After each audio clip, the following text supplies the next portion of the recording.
Hey guys, this is Kevin of MuscleReview.net, and in this video I want to talk to you guys about periodization. And let me kind of just explain what that means and how it works. To start with, let's think about what happens when a beginner starts lifting weights.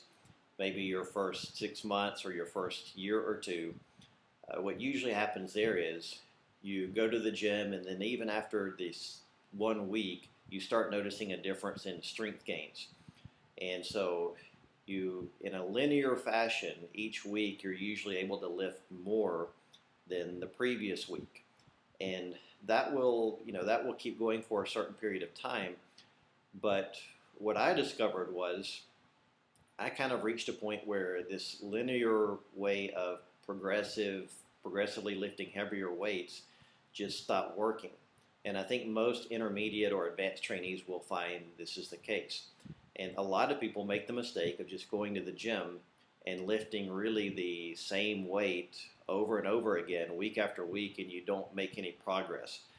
That's what I was doing years ago.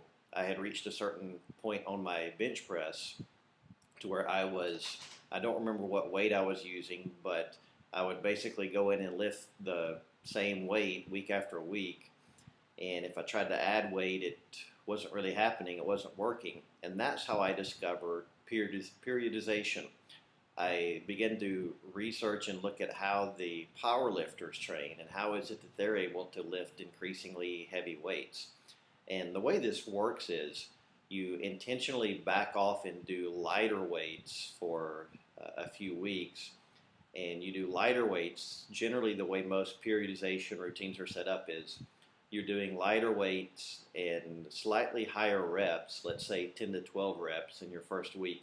And then as time goes on, you're doing heavier weights and progressively lower repetitions.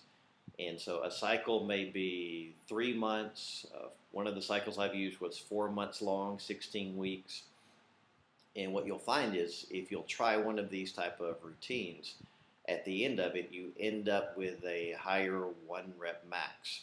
So that's a little bit of how that works. If you'll click the link below, I'll show you a little bit more on some of the calculators you can use and even some programs you can use.